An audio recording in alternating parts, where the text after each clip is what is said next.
Hello and welcome back to my Simsig videos, and in this video I want to look at the simulation for Bristol. Now this simulation is really big and it's very difficult to operate by yourself. I have done it by myself a couple of times. You can just about manage it using the perfect settings and the easy settings and everything else. It just depends on what timetable you're using. And either of the two that come with Bristol tend to be really busy when you first start the simulation, because you've got lots of empty stock coming out of depots trying to get into platforms. Once everything's running, it's a little bit more manageable, but it is the kind of simulation where you have to be focusing 100% of the time. There really is no gaps in between your concentration. Another thing that's worth noting is that in this case the simulation, the slowest you can go is 1:1, which is a bit unfortunate because on some of the other simulations you can slow that down even more just to give you that bit of extra time, especially when everything's going a bit nuts. So this is one of the scrolling simulations. I'm going to start at the left hand side, and this is the exit of the simulation at Westerly Junction. So this junction down here is going to join onto the Exeter simulation. So this junction is just before Taunton station, and Westerly Junction is where the fast trains to London split off and go towards Westbury and go to Reading directly, whereas the Bristol trains come up the line here to Bridgewater and further up. Now this first piece of the simulation, there generally isn't too much to worry about. You will get freights going into various sidings up here, yards, whatever the CRL is, and you sometimes have to regulate freight trains into loops as well. But there's nothing particularly special, it's just normal regulation stuff. One thing to watch out for, signal 76 does not have an auto button on it. So if you're not careful and you're not paying attention, you're going to get lots of trains stopping here. The good news is it's usually fairly straightforward to set this signal early and then not have to worry about it. But of course you have to do that every time a train comes on the down line towards Taunton and Exeter, so be careful of that. When we get to here at the end, we jump up to A, which is at the top, and this is the branch to Weston-super-Mare. So this is quite an unusual layout. We have a single track that goes off of the main line into Weston, and then that same single track comes and joins back on, and that single track works in both directions. So usually trains going up will go into platform 2, trains going down into platform 1. However, sometimes a train will reverse at Weston because it terminates here and will go back, let's say, to London or somewhere. So again, as the train's coming down, click on the head code, just be aware of what platform it's going into. Obviously, because it's a single track and you don't have a flying junction, you have to be a little bit careful of conflicting movements at both wall and uphill junctions. Make sure that you're not routing a train out of the platform too soon, as you might have an express train coming up here that needs to go through first, and you can find that out just by clicking on the head codes and finding out what the timetable times are for these positions. In the morning you will have empty coach in stock coming out of the up sidings, which are there, and also the down sidings, so that's where they are. Weston-super-Mare up and down sidings. Coming up further, still kind of straightforward. Notice this is the Western panel, so there are 5 panels that make up the simulation. I would highly recommend, if you can get some friends to meet up and kind of share the simulation between you, it will stop you going grey haired for sure. Nothing special coming up here particularly, but once we get to Bristol West Depot, this is the start of the Bristol panel, and this really is very busy at the busiest of times and just about manageable at other times. So here you're regulating fast trains that are going up and down the main line, and then you're also having slow trains, some of them from Ashton Junction, some of them from Parsons Street, some of them from Weston, all be regulated here. Be very careful about platform numbers as well, because Partly that will help you to make sure that you don't end up with a slow train getting in the way of a fast train. So you might have a class 2 train that comes into platform 3 at Bedminster, but some of them do come into platform 2, so don't assume anything, just put them into the correct platforms. When you're coming down, you only have one platform at each of these that's in use, because this line here is just for Malago Vale carriage sidings, so you get lots of empty coaching stock coming out of here in the mornings and going here at night. I don't remember getting very much out of Bristol West Depot, but I'm sure there are probably some empty coaching stock here. You've got Pill Hill East and West exits, so again that's where they're located. You also have the carriage line, which shows up as CWM on the timetable, and that's often used either as an empty coaching stock line or also as a way of reversing trains, particularly out of the Bath Road South exit. You come here, you very often go into the carriage line as far as here, which is then your signal to reverse back out to get into one of the platforms at Temple Mead Station. You will also get lots of locomotives coming out of Pill Hill East, particularly locomotives coming out of Bath Road Depot. There's an in and an out which are separate lines, so I think all of the locomotives come out of the outline, but that's not necessarily the case, so be careful with your telephone messages, make sure you read them. You also have a couple of locomotive holding points here, middle siding 1 and 2, so you often, certainly in the 1980s setting, you have lots of locomotives for locomotive changes, especially for trains that are reversing. So trains coming from kind of Gloucester direction that are then going down to Bath, or from Wales come across here and down to Bath, will often have a locomotive change. You've got lots of these bi-directional lines, very common for larger stations. In general, you run along the line kind of closest to where you're going to. So if you're coming up from Bath and you're going into platform 12, which is quite common for the London to Bristol trains, then clearly you can just stay down as low as possible so that you're not conflicting your routes with anything happening up here. But obviously if you're coming up here and you need to go into platform 3 or something like that, then you're going to need to cross over sooner rather than later. Just keep an eye out for where these crossovers exist. If you pull this train to here, you then can only get in as far as platform 9, because that's the main crossover there, and that is just a little local crossover to get into platform 9 there, so just keep a bit of an eye on that. Barton Hill, you get a small amount of traffic coming in and out, not too much, but St Philip's Marsh HST shed is a real pain, especially in the mornings when you've got lots of empty coaching stock, because as you've probably learned from previous simulations, as soon as a train appears at the depot, you get a telephone call.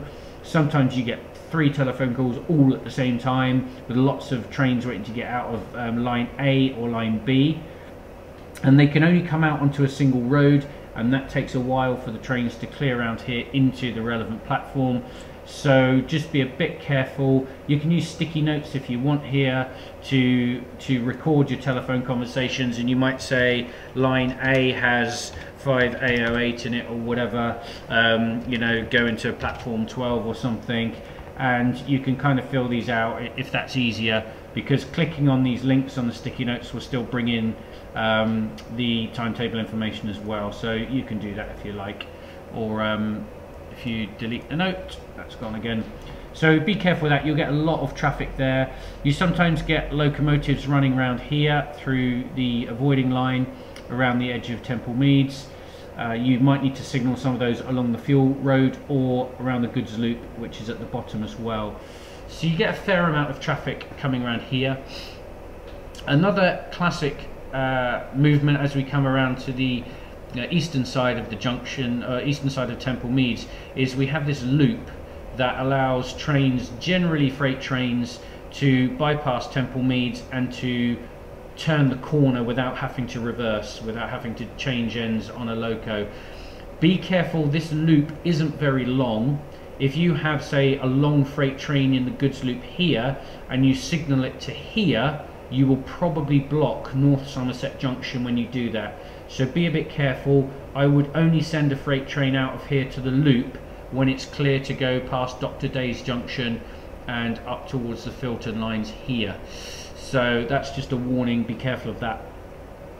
When we get here, this is the line, the Filton line is what goes to Wales, to London via Swindon and Bristol Parkway, and also to Gloucester. So they're the kind of the top lines. And then this is the line to Bath, Chippenham, and London via Bath and Chippenham and Swindon in that direction down by Westerly Junction. So you've got to kind of pay a bit of close attention on your trains, obviously, work out which way they're going. Some of them will probably stop here if you try and send them the wrong way, but that's not always the case, because you do have a different route that you can send some of these trains down. If it's supposed to be a Bath train and there's a problem at Bath, you could obviously send it via Bristol Parkway, and you would say to the passengers, we're not stopping at Bath or Chippenham. So that is a viable alternative route. So be careful about sending trains the wrong way. You get a few freights going into here, so again, just pay attention as the trains come into the simulation. I didn't get very much at Bristol East Depot, but again, that will depend on what timetable you're using. So as we then go even further east from here, this is the loop line, which is for local passenger trains. Pretty much only passenger trains run along this line. I don't remember sending a freight up here, but because they're stopping trains, it's quite annoying because you've got lots of signalling that you're setting all the time. None of this is automatic, although up until that line there is still controlled by the Bristol box. So you still got a fair amount of work to do if you're running Bristol. You've got to look after that. As soon as you get down to here, this section then gets taken over by the Bath signal box. So that is from this line here and through to include this section. So when you come along here, Bath Spa is the first main station. Most of the trains will stop at Bath. Mostly the up trains will stop at platform 2 and the down trains at platform 1. They don't tend to cross over. This is another place where you've got to be careful, Bath Hampton Junction. So the top line are trains to Chippenham, Swindon and London. So your HSTs will generally go in this direction. The Trowbridge lines go to Westbury, Salisbury, Southampton, Portsmouth, Weymouth, that kind of direction. So you have to be careful at the junction, obviously, again, to send trains the correct way. This part is actually controlled by Westbury, so you don't have to worry about Bradford Junction and Thingley Junction for freight trains. Not a massive amount of work to do on the Bath section. Again, mostly just kind of checking your signals. Some of these can be set to automatic, which would probably be quite useful. But once it gets busy, you get quite a few trains coming in from London via Bath, and you get a reasonable amount of trains, some to Southampton and Portsmouth, some to Weymouth, going down this line as well. If we go even further east, you can see the loop line continues into St Andrews Panel. So the loop line then doubles at this point when it gets to Avonmouth. And then inside here we have a whole load of goods sidings, Avonmouth goods depot. This is stuff coming in on the ship, and that all comes into here. Another load of sidings. So you get quite a few freights coming out of here. Most of them will go east in this direction. Like I say, although they can reverse this way, I don't remember very many going in that direction. But again, check the codes. It's kind of fairly self-explanatory. The loop line then singles down again as it comes around to North Filton, and then here we have a nice big complicated junction. So this is the Filton lines from Bristol Temple Meads. So trains that are coming to London via Parkway or trains to South Wales will come up this line. This is the loop to South Wales. The Bristol loop will go around here to Patchway and then into Seven Tunnel Junction, or towards Seven Tunnel Junction station, which is on the other side. And then trains coming in will obviously either go around the loop here towards Bristol, or through the Patchway loop across here to Bristol Parkway towards London and Gloucester. And indeed they can go down on this little chord here towards Avonmouth goods. And likewise the goods trains coming out here, some of them will come along to Seven Tunnel Junction as well. You've got to be really careful here. Seven Tunnel is 4.5 miles long. It takes a long time for trains to get through, especially the freight trains. So this is not the place to be trying to put a freight train through really quickly before a passenger train comes through. You have one goods loop, which is long enough for one train, sadly. So try and be careful with your train regulation. Try not to send trains through too early, because that can end up causing regulation problems as well. But you've usually got enough time to see whether you've got another train approaching here, how much time you've got to send the train through so it clears out of the other end before you send another train in. Otherwise you get lots of trains waiting at Pilning. So coming up here, trains through to London or Gloucester, the cross-country trains or the London trains are going to come through, mostly to platform 1. Some stopping trains, yeah, this is not actually, doesn't represent what it looks like now. So this is the old layout. So most of the trains will go to platform 1. I guess that means there won't be any stopping trains, but if there are, they will mostly reverse here at platform 1 and cross back over. The down trains mostly at platform 2, but both platforms, both platforms can be used for down trains. Only platform 1 can be used for up trains, because even though there is a crossover here, you'll notice there isn't a main signal. So usual stuff, check platforms when the trains appear on the entry points.